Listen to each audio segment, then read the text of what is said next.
Okay, ready? ನಿಮ್ಮ ಬಗ್ಗೆ ನಿಮ್ಮ ಮಾತು. ನಮಸ್ಕಾರ, ನಾನು ಚಂದ್ರಶೇಖರ. ಸ್ಕ್ರೀನ್ ನೇಮು ಸಿಹಿ ಕೈ ಚಂದ್ರು ಅಂತ. ಹೆಚ್ಚಿನ ಜನಕ್ಕೆ ಸಿಹಿ ಕೈ ಚಂದ್ರು ಅಂತಲೇ ಗೊತ್ತು, ಚಂದ್ರಶೇಖರ ಅಂತ ಗೊತ್ತಿಲ್ಲ. ನಾನು ಮೂಲತಃ ಒಬ್ಬ ನಟ, ಐ ಆಮ್ ಅನ್ ಆ್ಯಕ್ಟರ್. ಅದು ಬಿಟ್ಟು ಬೇಕಾದಷ್ಟು ಬೇರೆ ಕೆಲಸಗಳು ಮಾಡ್ತೀನಿ. Like I also produce, direct, right, edit, cook, and run a small production house. So, I always believe in trying to think out of the box. So, I have been in this journey of television for 40 years now. I have produced about 10,000 episodes for television. I have acted in more than 500 movies. ಆಮೇಲೆ ಒಂದು 4.5 ವರ್ಷ radio ಜಾಕಿಯಾಗಿ ಕೆಲಸ ಮಾಡಿದ್ದೀನಿ. 2 ಸಲ national award for Indian radio forum best jockey ತೊಗೊಂಡಿದ್ದೀನಿ. ಹಾಗೆಯೇ ರಾಜ್ಯೋತ್ಸವ ಪ್ರಶಸ್ತಿ ಬಂದಿದೆ, ಕೆಂಪೇಗೌಡ ಪ್ರಶಸ್ತಿ ಬಂದಿದೆ, ಸುವರ್ಣ ಮಹೋತ್ಸವ ಪ್ರಶಸ್ತಿ ಬಂದಿದೆ. ಹೀಗೆ ಒಂದಷ್ಟು ಪ್ರಶಸ್ತಿಗಳನ್ನು ತೊಗೊಂಡಿದ್ದೀನಿ. ಜಾಸ್ತಿ ಹೇಳ್ತಾ ಹೋದರೆ ನನ್ನ ಬಗ್ಗೆ ನಾನೇ ಕೊಚ್ಕೊಂಡಂಗೆ ಆಗುತ್ತೆ. ಸೊ ಇಷ್ಟು ಸಾಕು ಅನ್ಸುತ್ತೆ ನನ್ನ ಬಗ್ಗೆ. ನಾನು ಮದುವೆ ಆಗಿದ್ದೇನೆ. ಏಕೈಕ ಪತ್ನಿ ಗೀತಾ, 2 ಹೆಣ್ಮಕ್ಳಿದ್ದಾರೆ, ಹಿತಾ ಮತ್ತು ಖುಷಿ. ಸುಖವಾಗಿ ಸಂಸಾರ ನಡೆಸ್ಕೊಂಡಿದ್ದೀನಿ. ಮದುವೆಯಾಗಿ ಈಗ 35 ವರ್ಷ ಆಯಿತು. I am the most happily married person in this world ಅಂದರೆ ತಪ್ಪಲ್ಲ. And I have 2 beautiful daughters and they are my treasure ಅಷ್ಟೇ.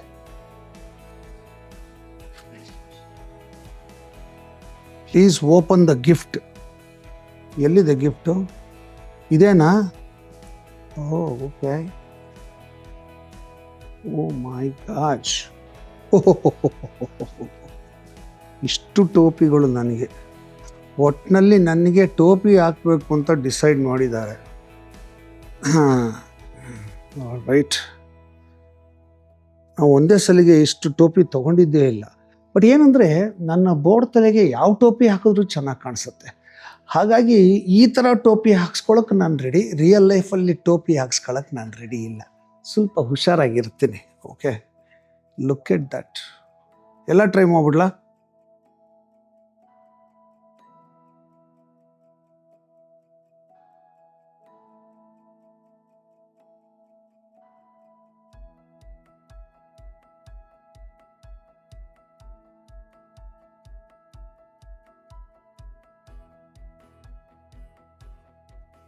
ರೀಸೆಂಟಾಗಿ ಅಮೇರಿಕಾಗೆ ಹೋಗಿದ್ದೆ.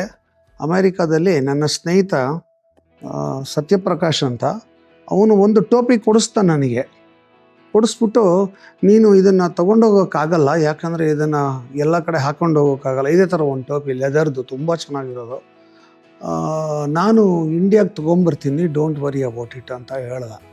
ನಾನು ತುಂಬ ಖುಷಿಯಾಗಿ ಬಂದೆ ಬೆಂಗಳೂರಿಗೆ. ಆಮೇಲೆ ಒಂದು ವಾರ ಆದಮೇಲೆ ಅವನು ಫೋನ್ ಮಾಡಿಬಿಟ್ಟು, ನಿನ್ನ ಟೋಪಿ ಮತ್ತು ಒಂದು ಚಾಕು ತಂದು ಕಣೋ, ಬಂದು ಮೀಟ್ ಮಾಡಿ ತೊಗೊಂಡೋಗು ಅಂದ.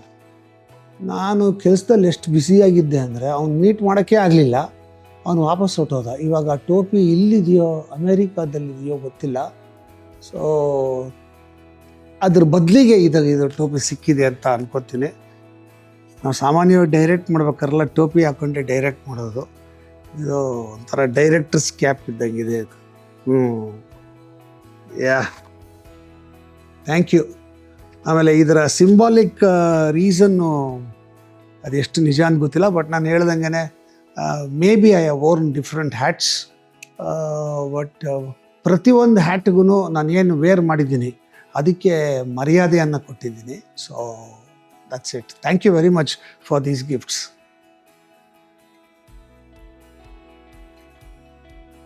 You are such a multifaceted, you have such a multifaceted career. How did this happen? What part of it was choice and what was chance? Okay, multifaceted career ಯಾಕೆ ಆಯಿತು ಅಂದರೆ, it is because I wanted to survive in the industry. See, I decided to become an actor when I was 9 years old. That was when I first went on stage. And ಚಪ್ಪಾಳೆ ಎಲ್ಲ ಜನ ಹೊಡೆದಿದ್ದು ನೋಡಿ I decide this should be my career. ನಾನು ಏನು ಮಾಡಿದ್ರು ಜನ ಚಪ್ಪಾಳಿ ಹೊಡಿಬೇಕು ಅಷ್ಟೇ ನನ್ನ ತಲೆಯಲ್ಲಿ ಇದ್ದಿದ್ದು. ಸೊ ಆ್ಯಸ್ ಐ ಗ್ರೂ, ಸ್ಟೇಜ್ ಮೇಲೆ ಇರಬೇಕು, ಸ್ಟೇಜ್ ಮೇಲೆ ಹೋಗಬೇಕು ಅನ್ನೋ ಆಸೆ ತುಂಬ ಜಾಸ್ತಿ ಆಗ್ತಾ ಹೋಯಿತು. So I started as an actor. But college ಸ್ಕೂಲಲ್ಲಿ ಇದ್ದಾಗಲೇ ನಾಟಕ ಮಾಡ್ತಿದ್ದೆ. ನಾಟಕವನ್ನು ಡೈರೆಕ್ಟ್ ಮಾಡೋಕ್ಕೆ ಶುರು ಮಾಡಿದೆ. ಬೇರೆಯವ್ರ ಕೈಲಿ ಹಿಂಗೆ ಆ್ಯಕ್ಟ್ ಮಾಡು, ಹಿಂಗೆ ಮಾಡು ಅಂತ ಹೇಳಿ ಅವ್ರ ಕೈಯಲ್ಲಿ ಮಾಡ್ಸೋಕ್ಕೆ ಶುರು ಮಾಡಿದೆ. ಅದೆಲ್ಲ ಸುಮ್ಮನೆ ನಾನು ಮಿಂಚಬೇಕು ಅಂತ ಅಷ್ಟೇ, ಅಂದರೆ ನನಗೆ ಜನ ಚಪ್ಪಾಳೆ ಹೊಡಿಬೇಕು ಅಂತ. ಸೊ ನಾನೇ ಒಂದು ಗುಂಪು ಕಟ್ಕೊಂಡ್ಬಿಟ್ಟು ಅವ್ರ ಕೈಲೆಲ್ಲ ನಾಟಕಗಳು ಮಾಡಿಸ್ಕೊಂಡು ಶುರು ಮಾಡಿದೆ. ಅದು ಥಿಯೇಟ್ರಲ್ಲಿ ತುಂಬ ಇಂಟ್ರೆಸ್ಟ್ ಹುಟ್ಕೋತು. Once that desire to act started growing. When I was in school, I started acting in many places, inter-school competitions or intra-school competitions. So ಎಲ್ಲ ಕಡೆ I started acting in place and started directing. And Nakuru Satyanarayana ಅಂತ ಹೇಳಿ, there was a very good theatre person who was my first guru. He did a workshop on acting. That was my first workshop. ಆ ವರ್ಕ್ಶಾಪ್ಗೆ ಸ್ಕೂಲಿಂದ ನನ್ನನ್ನು ಕಳಿಸಿದ್ರು. So because I was known as an actor in school, so school sent me. It is there that I learned that theatre is such a big thing, and there's so many aspects to theatre, and there are so many things you can learn other than acting. So with Nakuru Satyanarayana, I learned a lot about theatre. From then on, my interest in theatre deepened, and I decided to be an actor for life. That should be my career anta avagale decide ಮಾಡಿದೆ. So by that time I was in my 10th standard, and once I came to college, I started going to Ravindra Kalakshetra. I associated myself with many theatre groups, amateur theatre groups. I started doing plays in Ravindra Kalakshetra while doing many plays in my college also as well. And once I finished my, once I came to my final year degree, I kind of fell in love with a girl. ಆಗಿನ ಕಾಲದಲ್ಲಿ ಹೆಣ್ಮಕ್ಳು ತಂದೆ ತಾಯಿಯಂದರು ನಾವು ಸಿನಿಮಾದಲ್ಲಿದ್ದೀವಿ ಅಂದರೆ ಹೆಣ್ಣು ಕೊಡಲ್ಲ ಅನ್ನೋದು ಒಂದು ಫೀಲಿಂಗ್ ಇತ್ತು. ಅಂದರೆ ಸಿನಿಮಾ ಅಥವಾ ಸೀರಿಯಲ್ ನಾಟಕ ಗಿಟಕ ಅಂದರೆ ಹಾಳಾಗಿ ಹೋಗಿದ್ದಾನೆ ಅವನು ಅಂತ ಒಂದು ಅಭಿಪ್ರಾಯ. So I was in the impression that I would not be able to get the permission of her parents to get married. So I decided to work, and keep this desire to be an actor as just an amateur passion. I started working as a medical representative. Okay, that was my first job. Now, since I was in theatre, sales came very automatically to me. So ನಾನು 1 ವರ್ಷದ sales ಏನಿತ್ತು ಅದನ್ನು 3 ತಿಂಗಳಲ್ಲಿ ಮಾಡಿಬಿಟ್ಟೆ. ಇನ್ನು 1 ವರ್ಷ balance ವರ್ಷ ಎಲ್ಲ ಆಟ ಆಡ್ಕೊಂಡಿದ್ದೆ. But it was so boring. ಅಂದರೆ ಒಂದು ಬ್ಯಾಗು 15 kg ಬ್ಯಾಗ್ ಇಟ್ಕೊಂಡು ಡಾಕ್ಟ್ರುಗಳನ್ನ ಮೀಟ್ ಮಾಡಿಕೊಂಡು ಅವ್ರ ಬಾಗಿಲಲ್ಲಿ ಕಾಯ್ಕೊಂಡು ಅವ್ರಿಗೆ ಹೋಗಿ ಸರ್ ಇದು ನಮ್ಮದು ಔಷಧಿ ಅಂತ train to explain them, selling them was very boring. It was not as exciting as acting. In this process of working as a medical rep, this love affair also bombed. Okay, so I decided that's a good thing that happened. Now I can become an actor. So I checked my job and became an actor professionally. May 17, 1985, I resigned my job at 11 o'clock. 12 o'clock, I got a call. ಸಿಹಿ ಕೈ ಅಂತ ಒಂದು serial ಮಾಡ್ತಾ ಇದ್ದೀವಿ, ನೀವು act ಮಾಡ್ತೀರಾ ಅಂತ. So I said from today I am a professional, if you pay me I will act ಅಂದೆ. ದುಡ್ಡು ಕೊಡ್ತೀರಾ ಅಂತ ಕೇಳಿದೆ. ಅಫ್ಕೋರ್ಸ್ ವಿಲ್ ಪೇ ಯು ಅಂದರು. That's how Sihi Kai started. I went to meet the director the same afternoon at 2 o'clock. Director ಒಂದು screen test ಮಾಡಬೇಕು ಅಂದರು.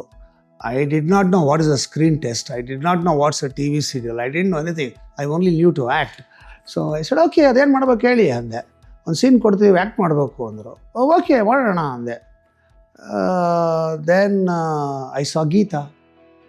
So Geeta was there and we both did the audition, the screen test together, and we both were selected.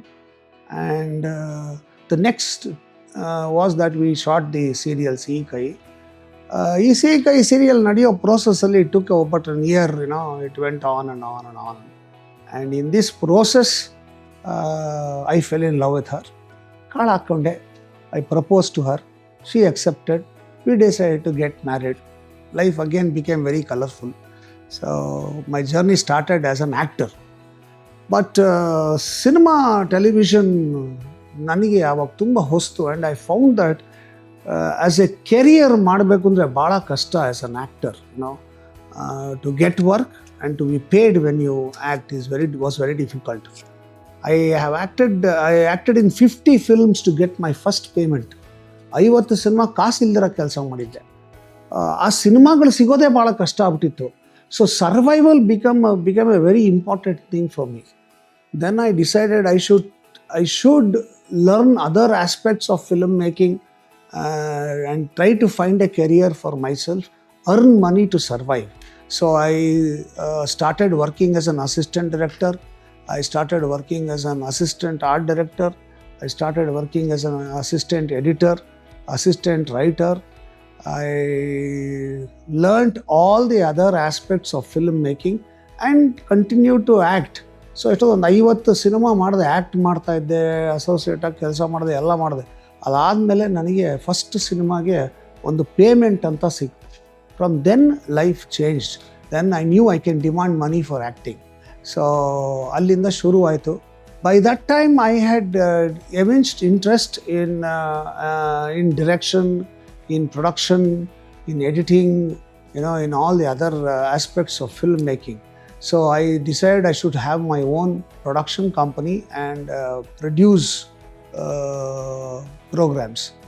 So easiest platform that was available was Doordarshan. So I approached Doordarshan and started producing serials and directing those serials.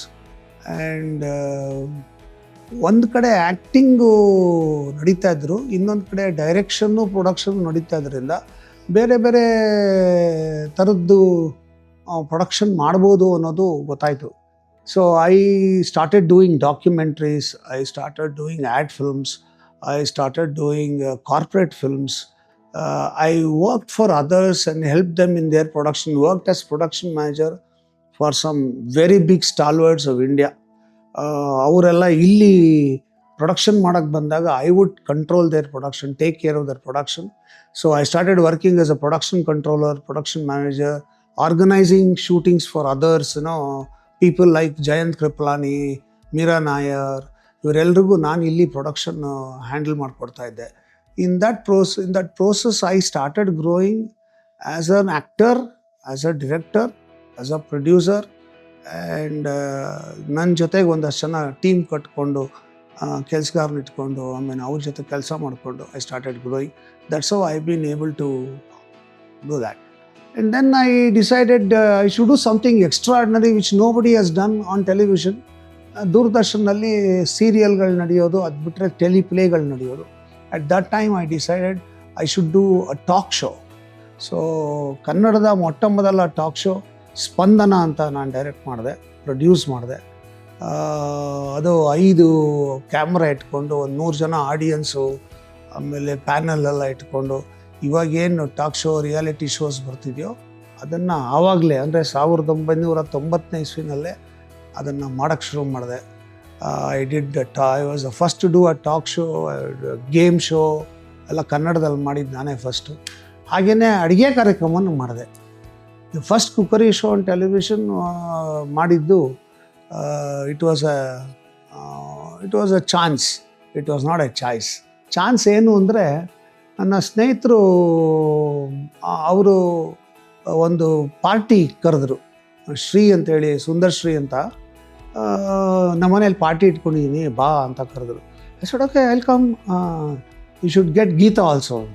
V were newly married. So I said yeah, why not, I will get her ಅಂತ. So you should bring something to eat ಅಂದರು. ನಾನು ಏನು ರೀ party ಕರೆದ್ಬಿಟ್ಟು ನಮಗೆ ಊಟ ತಗೊಂಬಂತಿರಲ್ರಿ ಅಂದೆ.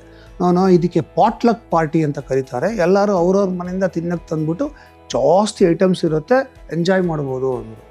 ನಾನು ನನ್ನ ಹೆಂಡ್ತಿಗೆ ಹೇಳಿದೆ, ನೋಡಿ ಈ ಥರ ಹೇಳ್ತಾ ಇದ್ದಾರೆ, ಏನಾದ್ರು ಒಂದು ಅಡುಗೆ ಮಾಡ್ಕೊಂಡು ಹೋಗ್ಬೇಕು ಅಂದೆ. ಅವಳು ರೇ ಓರಿ ರೀ ನೀವೇನೋ ಪಾರ್ಟಿ ಅಂತ ಒಪ್ಕೊಂಡ್ಬಿಟ್ಟು ನನಗೆ ಯಾಕೆ ಕೆಲಸ ಕೊಡ್ತೀರಾ, ನೀವೇ ಏನು ಬೇಕಾದ್ರೂ ಮಾಡಿ ಹೋಟ್ಲಲ್ಲಿ ತೊಗೊಂಡೋಗೋಣ ಅಂದು. ಹೋಟ್ಲೆಲ್ಲ ತೊಗೊಂಡ್ರೆ ನಂಗೆ ಮರ್ಯಾದೆ ಇರೋಲ್ಲ, ನಾನು ಅಡುಗೆ ಮಾಡಬೇಕು, ನಾನು ಇಷ್ಟು ಅಡುಗೆ ಮಾಡ್ತೀನಿ, ಅದು ಯಾಕೆ ಮಾಡೋಕ್ಕಾಗೋದಿಲ್ಲ ಅಂದ್ಬಿಟ್ಟು ಬಾದಾಮ್ ಹಲ್ವ ಮಾಡ್ಕೊಂಡು ತೊಗೊಂಡೋದೆ ಆ ಪಾರ್ಟಿಗೆ. ಸುಂದರ್ಶ್ರೀ ತಿಂದ್ಬಿಟ್ಟು ಎಷ್ಟು ಚೆನ್ನಾಗಿದೆ, ಯಾವ ಹೋಟ್ಲಿಂದ ತೊಗೊಂಬಂದ್ಯೋ ಅಂದರು. ನಾನು ಹೋಟ್ಲು ಇಲ್ಲ ಎಂಥದ್ದಿಲ್ಲ, ನಾನೇ ಮಾಡಿದ್ದು ಅಂತ.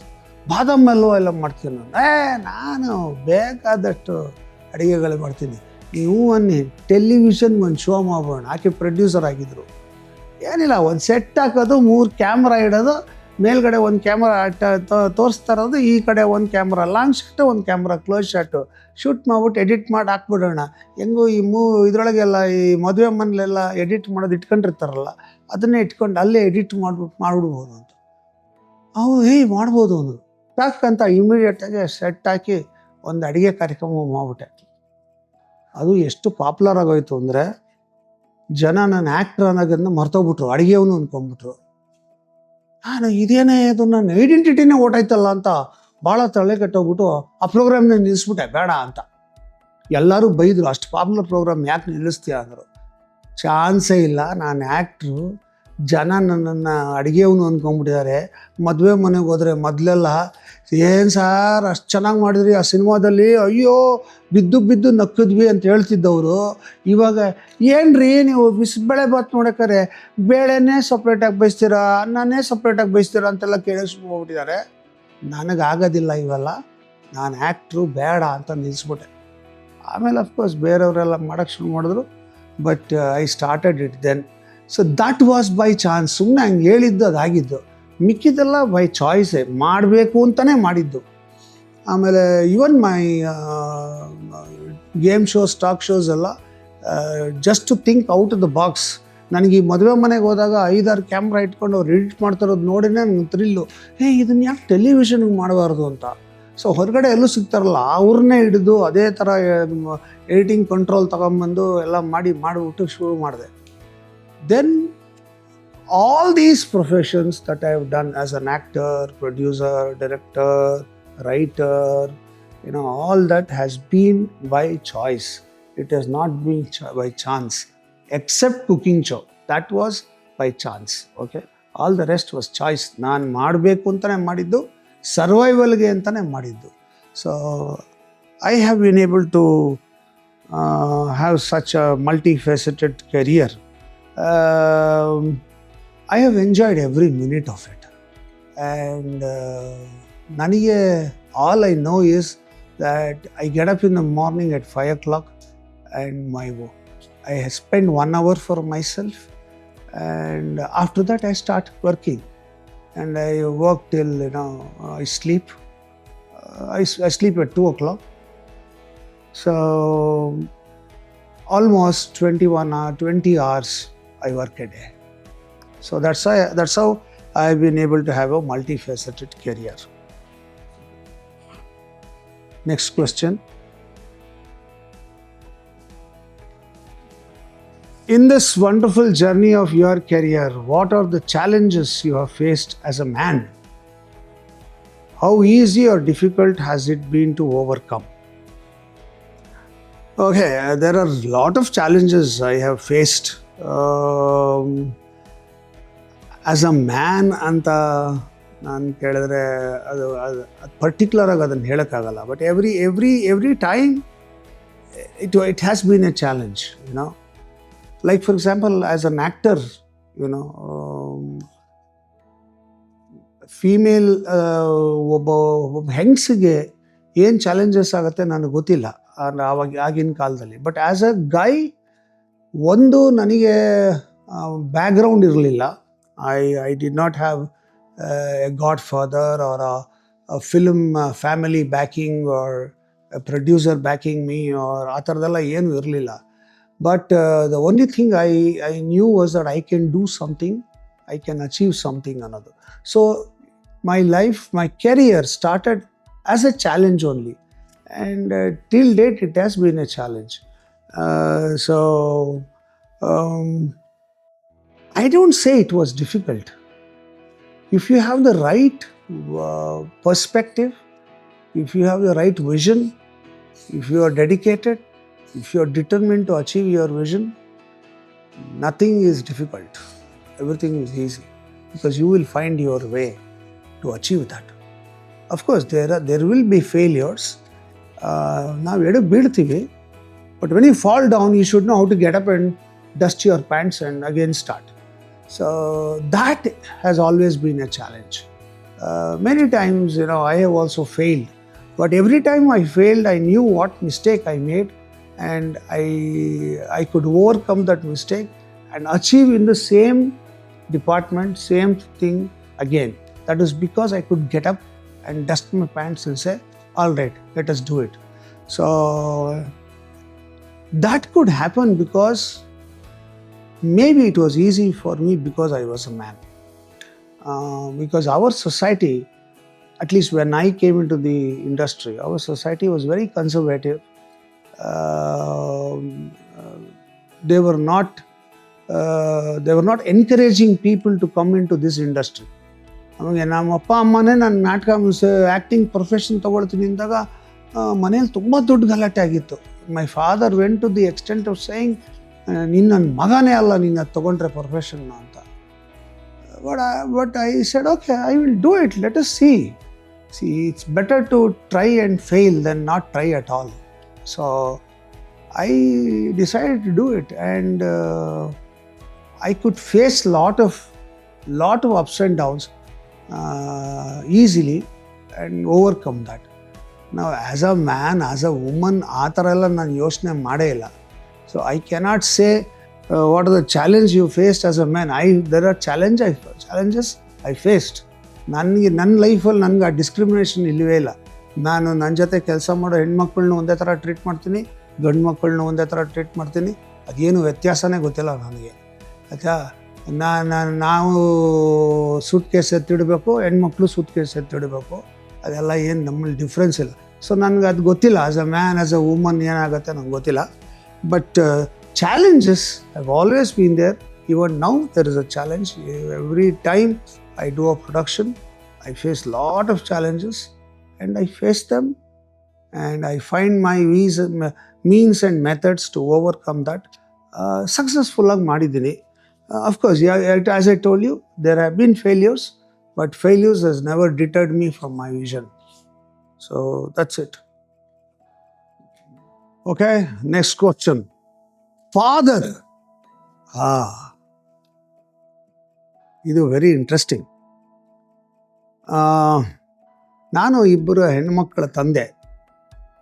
ಬಟ್ ಏನಂದರೆ, ನಾನು ಎಲ್ಲೇ ಹೋಗಲಿ ನನಗಿಂತ ಚಿಕ್ಕವರು, ನನ್ನ ಮಕ್ಕಳ ವಯಸ್ಸಿನವರು, ಅದು ಹುಡುಗರಾಗಿರ್ಬೋದು ಹುಡುಗಿರಾಗಿರ್ಬೋದು, ಅವರೆಲ್ಲರೂ they see a father figure in me. Probably that has happened because of my upbringing. ನಮ್ಮ ತಂದೆ ಅಶ್ವಥ್ ನಾರಾಯಣ ರಾವ್ ಅಂತ, ಅವರು he was a very jolly person. ಅಂದರೆ he enjoyed every minute of his life. ನಾವು ಬಂದಿದ್ದು just an ordinary middle class family. ನಮ್ಮಪ್ಪನಿಗೇನು ಅಂಥ ದೊಡ್ಡ ಸಂಬಳ ಬರ್ತಾ ಇರಲಿಲ್ಲ.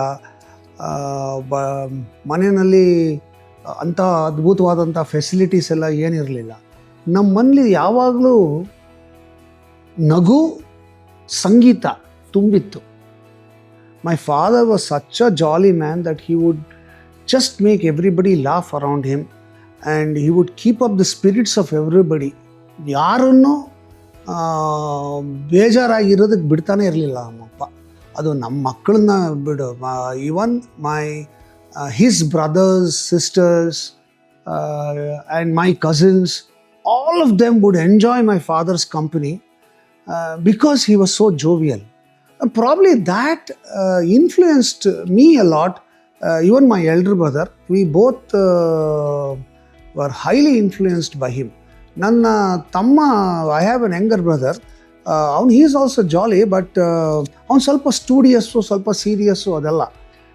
ನಮ್ಮಣ್ಣ ತುಂಬ ಸ್ಟೂಡಿಯಸ್ಸು, ಬಟ್ ವೆರಿ ಜಾಲಿ. ಮಾನ್ ತರಲೆ, ಕಾಲೇಜ್ಗೆ ಕ್ಲಾಸ್ಗೆ ಫಸ್ಟ್ ರ್ಯಾಂಕ್ ಬರ್ತಿದ್ದ. And but he was very jolly. ನಾನು not studious, but very jolly. I use to enjoy my life. I used to make people laugh. I used to laugh, and I used to always have people around me. My brother also the same way. And ನಾವಿಬ್ಬರು ಸೇರ್ಕೊಂಡ್ಬಿಟ್ರೆ, ನಾನು ನಮ್ಮಪ್ಪ ನಮ್ಮ ಅಣ್ಣ ನಾವು 3 ಜನ ಸೇರ್ಕೊಂಡ್ಬಿಟ್ರೆ, my whole circle whoever would be there, they would be rolling in laughter, they would be enjoying. This character I derived from my father. And my father never ever expressed his difficulties to us. He never told us what problems he is facing. We only understood it by the way our mother reacted to a situation. We knew that my father has some problem, that is why he has done this. But he would be always having a smiling face. Probably that I have imbibed. So I have always treated my children the same way. ನನ್ನ ಮಕ್ಕಳು ನನ್ನ ಜೊತೆ ಇದ್ದಾಗ they enjoy a lot. I make sure they enjoy a lot. I have never restricted them on anything. I have never said you should not do this. Of course ಬದುಕಬೇಕಾದ್ರೆ ಹಿಂಗೆ ಬದುಕಬೇಕು ಅಂತ ಹೇಳಿದ್ದೀನಿ ವಿನಃ ಐ ಹ್ಯಾವ್ ನಾಟ್ ಸೆಡ್ ನೀನು ಅಲ್ಲಿ ಹೋಗಬೇಡ, ಇದು ಮಾಡಬೇಡ ಅಂತೆಲ್ಲ ನಾನು ಯಾವತ್ತೂ ಹೇಳಿಲ್ಲ. ಹೋಗಿ ಮಾಡು, ವರ್ಕ್ ಆದರೆ ಮಾಡು, ಇಲ್ಲರ ವಾಪಸ್ ಬಾ, ನಾನಿದ್ದೀನಿ ಅಂತಲೇ ಹೇಳಿರೋದು ಯಾವಾಗಲೂ.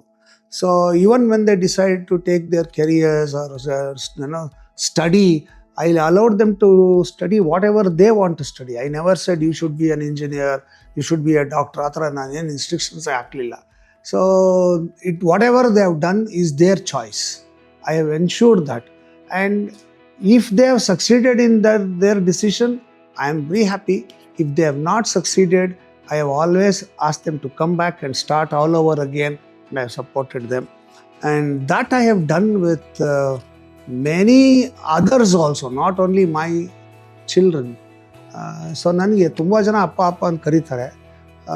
So I am very happy to be a father, and I enjoy my time with my children, and I ensure that they also have a good time, memorable time when they spend with me and my wife. In general ಹೇಳಬೇಕು ಅಂದರೆ ನಮ್ಮ ಸಂಸಾರ ಆನಂದ ಸಾಗರ, ಖುಷಿಯಾಗಿದ್ದೀವಿ ನಾವು. So that's it. Even to this year, April 2nd is my father-daughter day out. That day she can buy anything she wants, no restrictions, no money restrictions. I save one whole year for that day. ಖುಷಿಗೆ ಖುಷಿ. ಯಾವುದೋ ಒಂದು ಎಕ್ಸಾಮಲ್ಲಿ one she was in her I think 8th standard ಏನೋ, ಒಂದು ಎಕ್ಸಾಮಲ್ಲಿ ಚೆನ್ನಾಗಿ ಮಾಡಿಲ್ಲ ಅಂತ ಭಾಳ ಬೇಜಾರು ಮಾಡ್ಕೊಂಬಂದ್ರು. Last day of our exam I said come on will go out shopping ಅಂತ, ಜಸ್ಟ್ ಟು ಚೇರ್ ಅಪ್. ಕರ್ಕೊಂಡೋಗಿ ಅವಳಿಗೆ ಏನೇನು ಬೇಕು ಎಲ್ಲ ಕೊಡಿಸ್ತೆ. ಅದು ಆ ಪ್ರೋಸೆಸ್ಸಲ್ಲಿ ಅವಳು she forgot about all that. Okay, ಅದಾದಮೇಲೆ it became a habit. So ಅವಳಿಗೆ ಪ್ರತಿ ವರ್ಷ April 2nd I don't give that date to anybody. It is her date and we go shopping. Even today ಅವಳು ಸ್ವಂತ ಸಂಪಾದನೆ ಮಾಡ್ತಾಳೆ, ಎಲ್ಲ ಮಾಡ್ತಾಳೆ. ಆದರೂ 2ನೇ ತಾರೀಕು ನನಗೆ ಒಂದು ಗರ್ಗಸ ತಗೊಂಡು ಬರ್ತಾಳೆ ಬ್ಲೇಡ್ ಹಾಕೋಕ್ಕೆ. Since your childhood, what sort of important role have boys or men had in your life? Okay, I think both boys and girls, men and women have played a very important role in my life. ನನಗೆ ನಾವು ಹುಡುಗ ಆಗಿದ್ದಾಗ ನನ್ನ school ಮೇಸ್ಟ್ಸ್ಗಳು CSV ಅಂತ ಒಬ್ಬರಿದ್ದರು, CS Vasudevamurthy ಅಂತ ಅವರು, ಆಮೇಲೆ PGD ಅಂತ PG ದ್ವಾರಕಾನಾಥ್ ಅಂತ. ಇವರು ನನಗೆ ನನ್ನ ಎಕ್ಸ್ಟ್ರಾ ಕರಿಕ್ಯುಲರ್ ಆ್ಯಕ್ಟಿವಿಟೀಸ್ಗೆ ಸಿಕ್ಕಾಪಟ್ಟೆ ಎನ್ಕರೇಜ್ ಮಾಡೋದಂಥ ಗುರುಗಳು. ಆ್ಯಸ್ ಐ ಟೋಲ್ಡ್ ಯು, ನನಗೆ ಈ ಫೀಲ್ಡಿಗೆ ಬರೋದಕ್ಕೆ ಫಸ್ಟ್ ಇನ್ಸ್ಪಿರೇಷನ್ ನಾಕ್ರು ಸತ್ಯನಾರಾಯಣ, ಅದಾದಮೇಲೆ CS ವಾಸುದೇವಮೂರ್ತಿಗಳು, ಆಮೇಲೆ PG ದ್ವಾರಕಾನಾಥು ನನಗೆ ತುಂಬ ನಾನು ತರಲೆ ಮಾಡ್ತಿದ್ದೆ. ಸೊ ಅವರು ಯಾವಾಗ್ಲೂ ನನ್ನ ಬಗ್ಗೆ ಒಂದು ವಿಶೇಷವಾದಂಥ ಒಲವು ಇಟ್ಕೊಳ್ತಿದ್ರು. ಯಾಕೆ ಅಂದರೆ, ದೋ I was a naughty fellow, though I was a mischievous boy in the school, I was very intelligent in the sense academically I was doing very well. So ಅವ್ರು ನನಗೆ ಬೈಯೋಕ್ಕೆ ಅವಕಾಶನೇ ಇರ್ತಾ ಇರಲಿಲ್ಲ. ಪಿ ಎಲ್ ಮೀರಾ ಅಂತ ಹೇಳಿ ಒಬ್ಬರು ಒಬ್ಬರು ಮೇಡಮ್ ನಮ್ಮ ಸ್ಕೂಲ್ಗೆ ಟೀಚರಾಗಿ ಬಂದರು. ಅವ್ರು ಬಂದು ಎಲ್ಲರಿಗೂ ನಿನ್ನ ಹೆಸರೇನು ಅಂತ ಕೇಳ್ತಾ ಇದ್ರಲ್ಲ. ನನಗೆ ಬಂದಾಗ ನಾನು ಅಬ್ದುಲ್ ನಾರಾಯಣ್ ಡಿಸೋಜಾ ಅಂತ ಹೇಳಿದ್ದೆ. ಅವ್ರು ನನ್ನ ಹೆಸರು ಅಬ್ದುಲ್ ನಾರಾಯಣ್ ಡಿಸೋಜಾ ಅಂತ ಅಂದ್ಕೊಂಬಿಟ್ಟಿದ್ರು. ಆ ಕ್ಲಾಸಲ್ಲಿ ಏನೋ ತರಲೆ ಪ್ರಶ್ನೆ ಕೇಳಿದೆ. ಅವರು ಬೆಬ್ಬೆ ಆಗ್ಬಿಟ್ರು. ಫಸ್ಟ್ ಡೇ ಆಫ್ ಟೀಚಿಂಗ್ ಅಲ್ವಾ ಅವ್ರದ್ದು. ಸೊ ನಾನು ಕೇಳಿದ ಪ್ರಶ್ನೆ ಕೇಳಿ ಅವ್ರಿಗೆ ಸ್ವಲ್ಪ ಗಾಬರಿ ಆಗೋಯ್ತು. ಆಮೇಲೆ ಹೋಗಿ PGDಗೆ ನಮ್ಮ ಪ್ರಿನ್ಸಿಪಲ್ ಹೆಡ್ ಮಾಸ್ಟರ್ ಅವ್ರಿಗೆ ಹೋಗ್ಬಿಟ್ಟು, ಸರ್ ಆ ಕ್ಲಾಸಲ್ಲೊಬ್ಬ ಅಬ್ದುಲ್ ನಾರಾಯಣ್ ಡಿಸೋಜಾ ಅಂತಿದ್ದಾನೆ, ಅವ್ನು ಏನು ಸರ್ ತುಂಬ ತರಲೆ ಮಾಡ್ತಾನೆ ಅಂದರು. ಅವರು ಯಾರು ಆ ಕ್ಲಾಸಲ್ಲಿ ಅಬ್ದುಲ್ ನಾರಾಯಣ್ ಡಿಸೋಜಾ ಅಂತ ಅವ್ರು ಯಾರಿಗೂ ತಲೆಗೆ ಹೋಗ್ತಾ ಇಲ್ಲ. ಅಬ್ದುಲ್ ನಾರಾಯಣ್ ಡಿಸೋಜಾ, ಅಮರ್ ಅಕ್ಬರ್ ಆ್ಯಂಟೋನಿ ಥರ ಯಾವುದೋ ಒಂದು ಹೆಸರು ಹೇಳಿದ್ರಿ ಅಂತ ಅವ್ರು ಯಾರ ತಲೆಗೂ ಹೋಗಿಲ್ಲ. ಯಾರು ಅವನು ಅಬ್ದುಲ್ ನಾರಾಯಣ್ ಡಿಸೋಜಾ, ನನ್ನ ಸ್ಕೂಲಲ್ಲ ಅಂತ ಹೆಸರಿರೋ ಹುಡುಗನೇ ಇಲ್ಲ ಅಂತ PGD. ಬನ್ನಿ ಸರ್ ತೋರಿಸ್ತೀನಿ ಅಂತ ಅವರು ನಮ್ಮ ಕ್ಲಾಸಿಗೆ ಕರ್ಕೊಂಬಂದರು. ಇವನೇ ಸರ್ ಅಬ್ದುಲ್ ನಾರಾಯಣ್ ಡಿಸೋಜಾ. ಇವನು ಚಂದ್ರಶೇಖರ್ ಅವರು ಬೈದರು ನನಗೆ. ಯಾಕೋ ಹಿಂಗೆ ಪಾಪ ಫಸ್ಟೇ ಕಣೋ ಕ್ಲಾಸಿಗೆ ಬಂದಿರೋದು ಅವರು ಪಾಠ ಮಾಡೋಕ್ಕೆ, ಯಾಕೋ ಹಿಂಗೆ ತೊಂದರೆ ಕೊಡ್ತೀಯ ಅವ್ರಿಗೆ ಅಂತ. ಸೊ ಅವರು ನನಗೆ ಎನ್ಕರೇಜ್ ಮಾಡ್ತಿದ್ದು ಅಂದರೆ, ನಾನು ಏನೋ ತರಲೆ ಮಾಡಿದಾಗ ಅವರು ಅದನ್ನು ಫನ್ನಾಗಿ ತಗೊಂಡು ನನಗೆ ಫನ್ನಾಗಿ ಬೈದು ಮಾಡ್ತಾಯಿದ್ರೆ ನನ್ನ ಲೈಫ್ನ ಎಂಜಾಯ್ ಮಾಡೋಕ್ಕೆ ತುಂಬ ಅವಕಾಶಗಳು ಕೊಟ್ಬಿಟ್ರು. So they have been very instrumental in whatever I have become in my life. ಅಂದರೆ they moulded me so beautifully. And of course the most important man in my life is my father. ನಾನು ಆಗಲೇ ಹೇಳಿದೆ, ನಮ್ಮ ತಂದೆ very jovial person ಅಂತ. ಅವ್ರ sense of humour, ಅವ್ರು ಮಾಡ್ತಿದ್ದಂಥ ತರಲೆಗಳು ಅದೆಲ್ಲ ನನ್ನ ಹೇಳ್ತಾ ಹೋದರೆ it's a big list. But he influenced me a lot. And of course there are lot of women who have influenced me. ನನ್ನ ಅಡುಗೆಗೆಲ್ಲ ನಮ್ಮ ಅಮ್ಮನೇ ಇನ್ಸ್ಪಿರೇಷನ್ನು. ಸೊ ಅಮ್ಮನಿಗೆ ಬೇಜಾನ್ ಪ್ರಾಣ ತಿಂತಾಯಿದ್ದೆ ನಾನು. ಬಹುಶಃ ತುಂಬ ಕಾಟ ಕೊಟ್ಟಿದ್ದೀನಿ ಅನಿಸುತ್ತೆ. ನಮ್ಮಲ್ಲಿ ಹೆಂಗೆ ಅಂದರೆ, ಒಂದು ಪಾತ್ರೆಯಲ್ಲಿ ಅಡುಗೆ ಮಾಡಿದ್ರೆ ಅರ್ಧ ಪಾತ್ರೆನ ನಮ್ಮ ಮನೆಯವರು ಎಲ್ಲರೂ, ಅಪ್ಪ ಅಮ್ಮ, ನಮ್ಮ ಅಣ್ಣ, ನಮ್ಮ ತಮ್ಮ, ನಮ್ಮ ಅಜ್ಜಿ, ನಮ್ಮ ತಾತ ಅವರೆಲ್ಲ ಅರ್ಧ ತಿಂದರೆ ಇನ್ನು ಅರ್ಧ ನಾನು ತಿಂತಿದ್ದೆ. ಆ ಥರ ಹೊಟ್ಟಬಾಕ ನಾನು. ಸೊ ನಮ್ಮ ಅಮ್ಮನಿಗೆ ನನ್ನ ಹೊಟ್ಟೆ ತುಂಬಿಸೋದೇ ಒಂದು ದೊಡ್ಡ ಕೆಲಸ ಆಗೋಗಿತ್ತು. I have really troubled Har so much. So she has been a great influence for my cooking and for my sense of humor. My father is the man who has been very influential. ಆಮೇಲೆ my friends, both boys and girls, ನಾನು ಏನು ಮಾಡಿದ್ರು ನನ್ನನ್ನು encourage ಮಾಡಿ you can do it ಕಣೋ ಚಂದ್ರು ಅಂತ ಹೇಳಿದವರು ನನ್ನ ಸ್ನೇಹಿತರು. So I am greatly indebted to all of them. So since my childhood, boys and men have played a very important role, and equally important role has been played by women also. And ನಮ್ಮಲ್ಲಿ ಯಾರು ಹೆಣ್ಮಕ್ಳಿಲ್ಲ. So ನಮ್ಮಲ್ಲಿ ನಾನು, ನಮ್ಮ ಅಣ್ಣ, ನನ್ನ ತಮ್ಮ. So I was born and brought up in a family where there are no ladies except my mother and my grandmother. ಅವರಿಬ್ಬರು ಬಿಟ್ಟರೆ ಹೆಂಗಸರು, ಇನ್ನೆಲ್ಲ ಗಂಡಸರೇ ನಮ್ಮಲ್ಲಿ. ಸೊ ಗಂಡಸರ ಪ್ರಭಾವಗಳೇ ಜಾಸ್ತಿ. ತಿನ್ನೋದು ಅಂದರೆ ತಿಂಡಿ ಪೋತ್ ಬುದ್ಧಿ ಬಂದಿದೆ ನಮ್ಮ ತಾತನಿಂದ. ನಮ್ಮ ತಾತ ಈ ವುಡ್ ಗೋ ಆ್ಯಂಡ್ ಡಿಸ್ಕವರ್ ಬೇರೆ ಹೋಟ್ಲಲ್ಲಿ ತಿನ್ನೋದು ತುಂಬ ಆಸೆ ಅವ್ರಿಗೆ. ಆಮೇಲೆ ನಮ್ಮನ್ನೆಲ್ಲ ಕರ್ಕೊಂಡೋಗಿ ಅಲ್ಲಿ ಕೊಡಿಸ್ಬೇಕು ತಿನ್ಸೋಕ್ಕೆ. ತಿನ್ನೋ ಚೆನ್ನಾಗಿರುತ್ತೆ, ಇಲ್ಲಿ ಮಸಾಲೆ ದೋಸೆ ಚೆನ್ನಾಗಿರುತ್ತೆ, ತಿನ್ನೋ ಅಂತ ತಿನ್ಸೋರು. ಸೊ ತಾತ ಕರೆದ್ರು ಅಂದರೆ ನಮಗೆಲ್ಲ ಖುಷಿ. ಸೊ ತಿನ್ನೋ ಅಭ್ಯಾಸನ ತಾತ ಮಾಡಿದ್ದು. ಸೊ ಹೀಗೆ men have played a very important role, and I am so blessed. When I came to college, Srinivas Rao ಅಂತ ನಮ್ಮ ಕಾಲೇಜ್ ಪ್ರಿನ್ಸಿಪಲ್ಲು, ಅವರು he was a great master, okay, lecturer, English lecturer ಅವರು ಶೇಕ್ಸ್ಪಿಯರ್ ನಾಟಕಗಳನ್ನು ಓದ್ತಾ ಇದ್ದರೆ ನಾವು ಒಂಥರ ಮಸ್ಮರೈಸ್ ಆಗ್ಬಿಡ್ತಿದ್ವಿ. he would be so good, in his narration. He influenced me to do all Shakespeare plays. So ನಾನು I have done Hamlet, I have done Macbeth, I have done Julius Caesar, I have done King Lear. ಬೇಕಾದಷ್ಟು ನಾಟಕಗಳು ಮಾಡಿದ್ದೀನಿ. ಆಮೇಲೆ ಶೇಕ್ಸ್ಪಿಯರಿನ ಹರಿ ಅಂತ ಅರ್ಧ ಗಂಟೆಯಲ್ಲಿ ಒಂದು Shakespeare ನಾಟಕನ enact ಮಾಡ್ತಿದ್ದೆ ನಾನು. ಆ ಥರದ್ದೆಲ್ಲ ಮಾಡೋದಕ್ಕೆ ಶ್ರೀನಿವಾಸರಾವ್ ಭಾಳ ಗ್ರೇಟ್, ಈ ಇನ್ಫ್ಲೂಯೆನ್ಸ್ಡ್ ಮೀ. ಸೊ ನಾನು ಸೆಕೆಂಡ್ ಇಯರ್ PUC ತುಂಬ ಚೆನ್ನಾಗಿ ಮಾರ್ಕ್ಸ್ ತೊಗೊಂಡಿದ್ದೆ. 91% ತೊಗೊಂಡಿದ್ದೆ.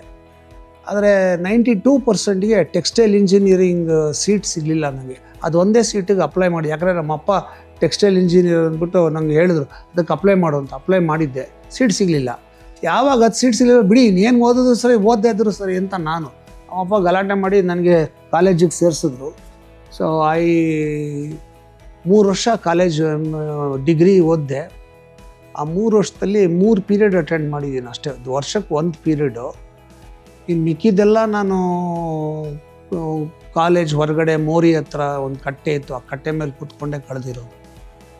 ಇಷ್ಟೆಲ್ಲ ಇದ್ದರೂ ಕೂಡ ಓದ್ತಾ ಇದ್ದೆ, ಪಾಸ್ ಆಗ್ತಾಯಿದ್ದೆ, ಏನು ತೊಂದರೆ ಇಲ್ಲ.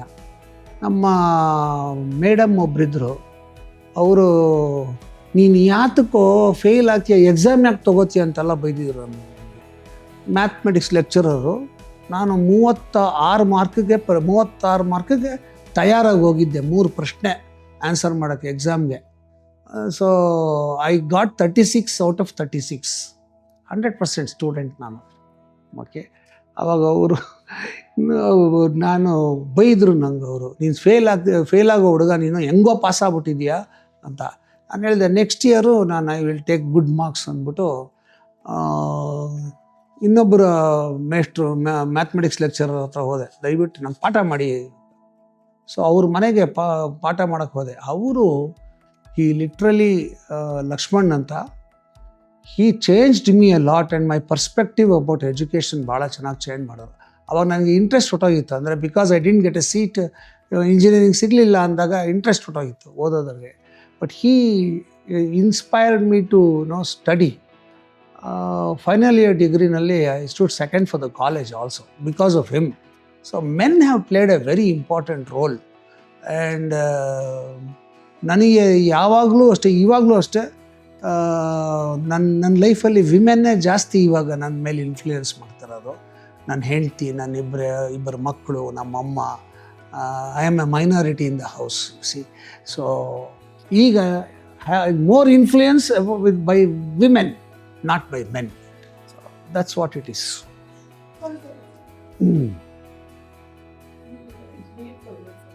Is it wrong for a man to cry? Do you think men find it difficult to be vulnerable? First of all, I don't think it is wrong for a man to cry. Crying is a means to let go of an emotion, okay? When you feel sad, the best way to come out of that emotion is to cry. So I don't think ಅದು ಗಂಡಸ್ರೆ ಅಳಬೇಕು, ಹೆಂಗಸ್ರೆ ಅಳಬಾರ್ದು, ಅದೆಲ್ಲ ಸುಳ್ಳು. ದುಃಖ ಆದರೆ ಅಳಬೇಕು. And do you think men find it difficult to be vulnerable? I don't know. I don't think so. I don't think they'll find it difficult. ನನಗೆ personally ನನ್ನ ಲೈಫಲ್ಲಿ ನಾನು ಅತ್ತೇ ಇಲ್ಲ. ನನಗೆ ಯಾವುದು ದುಃಖ ಅನಿಸೋದೇ ಇಲ್ಲ. Anything that happens in my life is a challenge to me. ನನಗೆ ಇಷ್ಟ, ನನಗೆ ಬೇಕು ಅಂತ ನಂಗೆ ಅನಿಸಿದ್ದಾದರೆ, whatever I have decide, if that happens it is good. If it doesn't happen, my next question is why it did not happen, how should I make it happen. So I will retry. So ಆವಾಗಲೇ ಹೇಳ್ದಂಗೆ I always get up, dust my pants and again go forward. So ದುಃಖ ಅನಿಸೋದೇ ಇಲ್ಲ. And that has always helped me a lot, because I'll tell you, I have never had a broken relationship, and if at all there has been a relationship that has broken, I've never felt sad or felt bad about it that I rue and cry. ನಾನು ಆಗಲೇ ಹೇಳಿದೆ, ನಾನು ಒಂದು ಹುಡುಗಿನ ಮದುವೆ ಮಾಡ್ಕೋಬೇಕು ಅಂತಿದ್ದೆ, ಅವಳು ಹೋದ್ಲು, ಬ್ರೇಕ್ ಆಯಿತು ರಿಲೇಷನ್ಶಿಪ್ಪು, ನನಗೇನು ತಲೆ ಕೆಡಿಸ್ಕೊಳ್ಳೇ ಇಲ್ಲ. ಹೋಯ್ತಾ, ಓಕೆ, ಇವಾಗ ನಾನು ಆ್ಯಕ್ಟ್ರ್ ಆಗ್ಬೋದಲ್ಲ, ಇವಾಗ ಏನು ಪ್ರಾಬ್ಲಮ್ಮೇ ಇಲ್ವಲ್ಲ ಅಂತ ಆ ಥರ ಲೈಫ್ನ ತೊಗೊಂಡವನು ನಾನು. ಸೊ ನನಗೆ ದುಃಖ ಆಗೋದೇ ಇಲ್ಲ. ಆಮೇಲೆ ಎಷ್ಟೋ ಸಲ ನನಗೆ there are times when people change. ನನ್ನ ಎದುರಿಗಿರೋವಂಥವ್ರು, ನನ್ನ ಜೊತೆಗಿರೋವಂಥವ್ರು, it's but natural for them to change. ಅವ್ರು ಚೇಂಜ್ ಆದಾಗ ನನಗೆ ಅವ್ರು ಚೇಂಜ್ ಆದರು ಅಂತ ಬೇಜಾರೇ ಆಗಲ್ಲ. ಓಕೆ, ಅವನ ದಾರಿ ಅವ್ನು ನೋಡ್ಕೊಂಡು ಇವಾಗ ನಾವು ಬೇರೆ ಯಾರನ್ನ ನೋಡ್ಕೊಳ್ಳೋಣ ಅಂತ ಅಷ್ಟೇ. It just, deviation from thoughts ಅಷ್ಟೇ. So I have never felt so emotional that I felt like crying. Only once, maybe, if I just recollect, ನಾನು ಬಿಗ್ ಬಾಸ್ ಮನೆಯಲ್ಲಿದ್ದೆ. ಬಿಗ್ ಬಾಸ್ ಮನೆಯಲ್ಲಿದ್ದಾಗ Initially when you are in that house, ಜನರಲಿ ನಿಮ್ಮ life ಬಗ್ಗೆ ಮಾತಾಡಿ ಅಂತ ಹೇಳ್ತಾರೆ. Everybody used to tell their sad stories, and they would cry, and people would also feel ಅಯ್ಯೋ ಪಾಪ ಅಂತೆಲ್ಲ. I had no sad story to tell. ನಾನು ಇಲ್ಲಿ ಅನ್ಫಿಟ್ ಅನ್ನಿಸ್ಬಿಡ್ತು ನನಗೆ. ಬಿಕಾಸ್ ನನಗೇನು ದುಃಖನೇ ಆಗಿಲ್ಲ, ನನಗೆ ಏನು ಹೇಳ್ಕೊಡೋದು ದುಃಖ. I had no sad story. But it so happened that I was missing my wife, my children so much in that house. Of course, allero makkalnella, and I was treating them like my children, but ನನ್ನ ಮಕ್ಕಳು ನನ್ನ ಹೆಂಡತಿ, ಅದೊಂದು ಇರುತ್ತಲ್ವಾ. So that I was missing a lot. And one day they gave me a letter from my house. ನೆನಪಿದೆಯಾ ಇದು ಅಂತ. ಅದು ನನ್ನ ಹೆಂಡತಿಗೆ ಬರೆದಂಥ ಮೊಟ್ಟ ಮೊದಲ ಪ್ರೇಮ ಗೀತೆ. Okay, and I wrote it in Hindi. So ಅದನ್ನು ಓದಿದಾಗ I really felt very emotional, but I didn't cry. I couldn't cry, ನಂಗೆ ಅಳು ಬರಲ್ಲ. So I said I have to go home, I want enough of this ಅಂತ ನನಗೊಂದು ಮಾನಸಿಕವಾಗಿ ಅನ್ನಿಸ್ಬಿಡ್ತು. ಅದನ್ನು first time ಆ ಮನೆಯಲ್ಲಿ ಜೋರಾಗಿ ಹೇಳ್ಬಿಟ್ಟೆ, ನಂಗೆ ಸಾಕು ಈ ಮನೆ ಹೊರಗಡೆ ಹೋಗ್ಬೇಕು ಅಂತ. And universe heard me. ಆ ವೀಕ್ ಎಲಿಮೆಂಟ್ ಹೊರಗೆ ಬಂದುಬಿಟ್ಟೆ. ಖುಷಿ ಲೈಫ್, ದುಃಖನೇ ಇಲ್ಲ. ಹೆಂಡ್ತಿನ ಮೀಟ್ ಮಾಡಿದೆ, ಏನು ಮಜಾ ಇತ್ತು. So I don't think it is wrong for a man to cry, and I don't think it is difficult for men to be vulnerable, and there is nothing wrong in being vulnerable also. So that's it. Responsibilities of a man, the importance, the acknowledgement, appreciation, how important it is. I don't know, but I think man and woman equal, they share equal responsibilities. Okay, there's nothing like responsibility of a man. ಅದೆಲ್ಲ ಹೋಯ್ತು, ಆ ಕಾಲ ಎಲ್ಲ ಹೋಯ್ತು. ಈಗ ಎಲ್ಲರೂ ಇವೆ same responsibility, ಅವೆಲ್ಲ ಮಾತಾಡೋಂಗೆ ಇಲ್ಲ. ಸೊ ಅಟ್ಲೀಸ್ಟ್ ನನ್ನ ಪರ್ವ್ಯೂನಲ್ಲಿ in my world I have never differentiated between man and woman. So all responsibilities are equal for everybody. Okay, that's very important, that everybody should be responsible for their actions. Everybody should be responsible for the reaction of other people also. If you don't take that responsibility, you are not worth it. So you should be responsible. Whatever happens, you should learn to own responsibility about it. That is equal to men and women in my purview. So it is very important to be responsible. 2, the acknowledgement. I never expect anything from anybody. So acknowledgement ಬರೋದೇ ಇಲ್ಲ. ಅವ್ರು ನಾನು ಮಾಡಿದ್ದನ್ನು appreciate ಮಾಡಿದ್ರು, ಅವ್ರು ಒಪ್ಕೊಂಡ್ರು, they like it, they did not like it, ಅದೆಲ್ಲ ನನ್ನ ತಲೆಗೆ ಬರೋಲ್ಲ. ನಾನು ನನ್ನ ಕೆಲಸ ಮಾಡಬೇಕಷ್ಟೆ. ಇದನ್ನು ನಾನು ಮಾಡಬೇಕಾದ್ದು ನನ್ನ ಕರ್ತವ್ಯ, ಇದನ್ನು ನಾನು ಮಾಡ್ತೀನಿ. ಇದರಿಂದ ಒಳ್ಳೇದಾಗುತ್ತೋ ಕೆಟ್ಟದಾಗುತ್ತೋ ಅದು ರೆಸ್ಪಾನ್ಸಿಬಿಲಿಟಿ ನಂದು. ಅವರು ಪಕ್ಕದಲ್ಲಿರೋರು ಯಾರಿದ್ದಾರೆ, ಅವರು how they look at it, whether they treat it properly, whether they give a positive response, whatever, I have really no say on that. And I don't look forward for any acknowledgement. So I am very happy. When I don't look for an acknowledgement, then I also don't look for appreciation. So I am very happy. ನನಗೇನು ಬೇಜಾರೇ ಇಲ್ಲ. ಅವರು react ಮಾಡಿದ್ದಾರೆ positive ಆಗಿ, ಯಾರೋ react ಮಾಡಿದ್ರೆ ನಂಗೆ ಬೇಜಾರಾಗೋದೇ ಇಲ್ಲ. ನಾನು ನನ್ನ ಕೆಲಸ ಮಾಡಿದ್ದೀನಿ ಅನ್ನೋ ಖುಷಿಯಲ್ಲೇ ಇರ್ತೀನಿ ನಾನು. So it is very important for a person to be responsible. ನಾವು ಗಂಡಸರಾಗಿ ಇದು ನಿಮ್ಮ ರೆಸ್ಪಾನ್ಸಿಬಿಲಿಟಿ, ಹೆಂಗಸರಾಗಿ ಇದು ನಿಮ್ಮ ರೆಸ್ಪಾನ್ಸಿಬಿಲಿಟಿ ಇದೆ ಅಂತ ಈ ಡಿಫ್ರೆನ್ಷಿಯೇಟ್ ಮಾಡುವ ಯುಗ ಮುಗಿದೋಗಿದೆ. That is not there anymore. Maybe when I was a child, maybe at that time there was this ಹುಡುಗರು ಇದು ಮಾಡಬೇಕು, ಹುಡುಗಿರು ಇದು ಮಾಡಬೇಕು, ಇದು ಗಂಡಸರ ರೆಸ್ಪಾನ್ಸಿಬಿಲಿಟಿ, ಇದು ಹೆಂಗಸರ ರೆಸ್ಪಾನ್ಸಿಬಿಲಿಟಿ ಅಂತೆಲ್ಲ ಇರ್ತಿತ್ತು. ಈಗ ಅದಿಲ್ಲ. ಈಗ ಎಲ್ಲವೂ ಎಲ್ಲರದ್ದು ರೆಸ್ಪಾನ್ಸಿಬಿಲಿಟಿ. ಒಂದು ಸಂಸಾರ ನಡಿಬೇಕು ಅಂದರೆ ಗಂಡ ಎಷ್ಟು ಕಷ್ಟಪಟ್ಟು ಕೆಲಸ ಮಾಡ್ತಾನೋ ಆ ಸಂಸಾರಕ್ಕೆ, ಹೆಂಡ್ತಿನೂ ಅಷ್ಟೇ ಕಷ್ಟಪಟ್ಟು ಕೆಲಸ ಮಾಡಬೇಕು ಆ ಸಂಸಾರಕ್ಕೆ. ಅದನ್ನು ಒಬ್ಬರನ್ನ ಆ ರೆಸ್ಪಾನ್ಸಿಬಿಲಿಟಿ ನಾನು ಮಾಡಿದ್ದನ್ನು ಅಕ್ನಾಲೇಜ್ ಮಾಡಿ ಅಕ್ಸೆಪ್ಟ್ ಮಾಡ್ಕೋಬೇಕು. ಆವಾಗಲೇ ಆ ಸಂಸಾರ ಸುಖವಾಗಿರೋದು.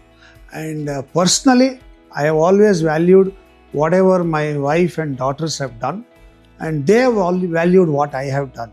So we are very happy. That's it. Being a man, is it a bane or a boon? Being alive is a boon. That's all. Okay? Man or female, woman or avella ಏನilla. That as I told you just now, that era is gone. Okay? But people say ಇಲ್ಲ ಈಗಲೂ ಹಂಗಾಗತ್ತೆ ಈಗಲೂ ಆಗತ್ತೆ. ಈಗಲೂ you see women achievers. ಈಗಲೂ you see women who have fought for their rights. You find fighters in women, and so you cannot say that. As a human being, you have to respect the other human being, acknowledge the other human being, value the other human being, immaterial whether it is male or female. So being a man, is it a boon or a bane? Andre, I would always say it's a boon, because ಒಬ್ಬ ವ್ಯಕ್ತಿಗೆ ಗೌರವ ಕೊಡೋಕ್ಕೆ ಶುರು ಮಾಡಿಬಿಟ್ಮೇಲೆ ಎಲ್ಲವೂ ಚೆನ್ನಾಗಿ ಆಗೇ ಆಗುತ್ತೆ. ಅದು ಒಂದು ನೇಚರ್ ಕಲ್ತ್ಕೊಂಡ್ಬಿಟ್ರೆ it really doesn't matter whether you are a man or a woman. You will always feel it is a boon to be whatever you are. So being a man, I personally feel it is a boon, it's a blessing, and I enjoy being a man.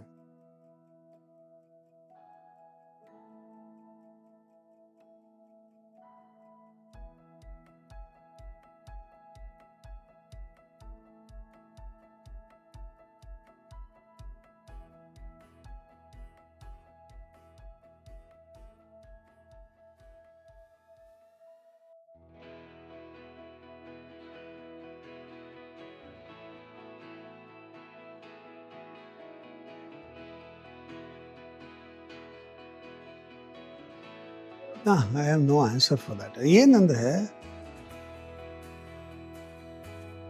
this notion that you have to, it's your responsibility to earn money is all foolish. Okay, that's not the correct thing. But both have to work, both have to earn, and ಬದುಕು ಕಟ್ಕೊಳ್ಳೋದಿದೆಯಲ್ಲ ಅದೇ ಖುಷಿ. See, at least when I started my life, I was not settled. Okay, I did not have a car, I did not have a house or whatever. I did not have a big bank balance when I started my life. My wife came into my life. We built our life. Okay, kashtana sukhana, we both shared it and we built. Never did I feel, ಅಯ್ಯೋ ನಾನೇ ಯಾಕೆ ಮಾಡಬೇಕು, ಅವಳು ಯಾಕೆ ಮಾಡಬಾರ್ದು ಅಂತ ನನಗನ್ಸಿಲ್ಲ, ಅಥವಾ ಅವಳಿಗೂ ಆ ಥರ ಅನ್ಸಕ್ಕೆ ನಾನು ಬಿಡಲಿಲ್ಲ. We shared it together, and the beauty of building a life together is fantastic. That cannot be expressed in words. It has to be experienced. But today's notion is I have to be settled before I get married, because a girl will expect it. I don't think even a girl will expect that. If the girl is independent enough and she's earning enough and she can contribute to the family, and there is this guy who is earning enough and he can contribute, they can always build a life together. That notion is important. Unfortunately, that idea is fading. Nobody wants to build a life. They want to have a built life, which is not correct. That's not the way to enjoy life. You should undergo all kinds of things, success, failures, everything, and become strong. So I don't think it is a bane. No, it's a boon only. Okay.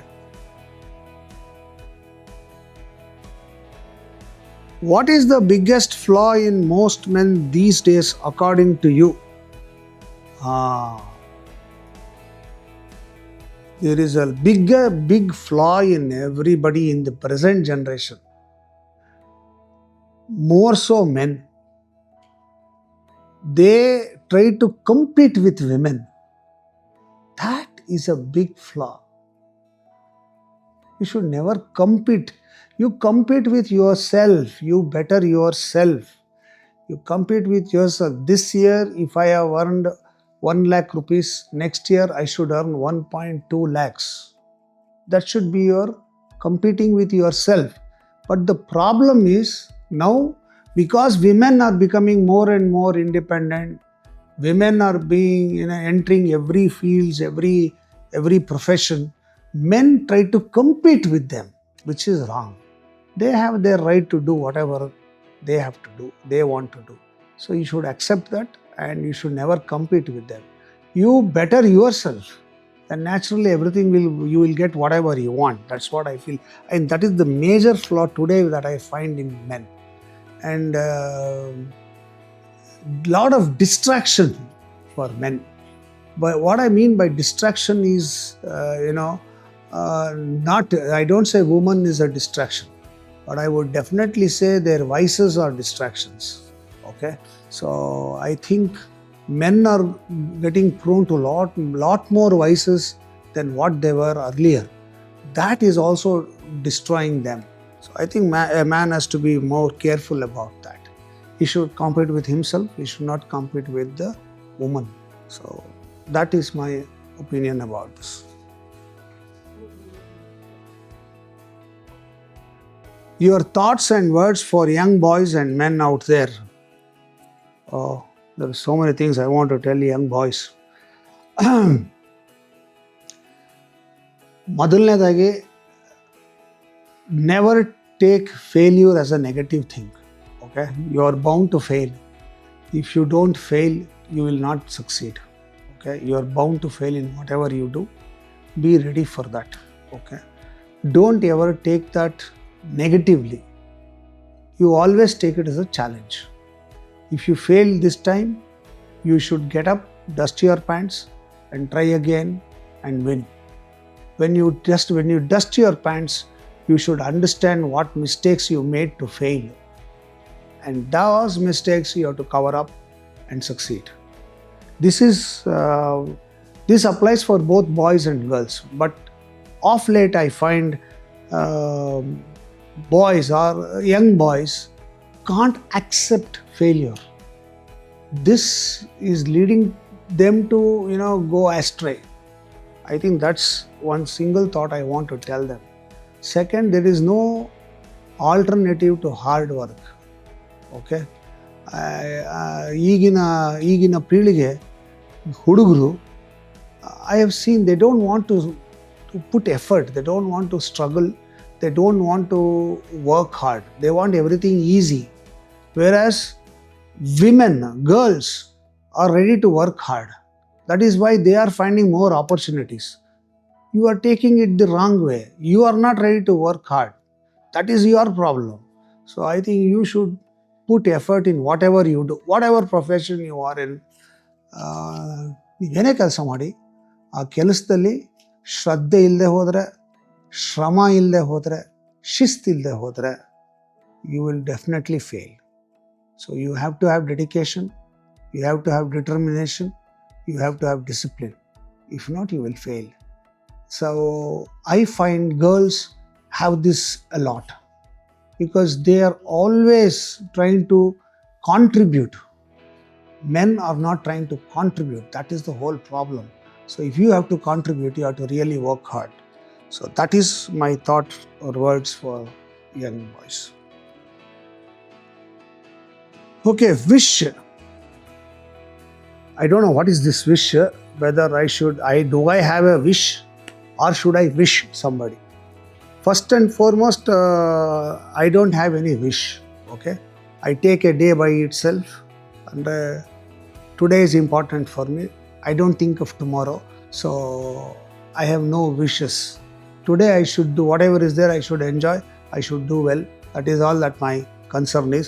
So no wishes. But this program, I believe, is being done for Men's Day. I never knew that there is a Men's Day, honestly. I always knew there's a Women's Day. I'm so glad that there is a Men's Day. So I wish all the men around in the world very happy Men's Day. ನನಗೆ ಯಾರು ಇದುವರೆ ತನಕ happy men's day ಅಂತ ಹೇಳಿಲ್ಲ, ನಮಗೆ ಅದು ಗೊತ್ತೇ ಇಲ್ಲ, so ಅದು ಹೇಳಿಲ್ಲ. But since I have come to know of this, I will take this opportunity. I wish all the men the best in their lives, And don't worry, I'm sure all women also will always wish best for you, because ಗಂಡಸರು ಚೆನ್ನಾಗಿದ್ದರೆ ಹೆಂಗಸರು ಚೆನ್ನಾಗಿರ್ತಾರೆ, ಹೆಂಗಸರು ಚೆನ್ನಾಗಿದ್ದರೆ ಗಂಡಸರು ಚೆನ್ನಾಗಿರ್ತಾರೆ. It's equal, okay? So I wish you all the best. God bless you. Thank you.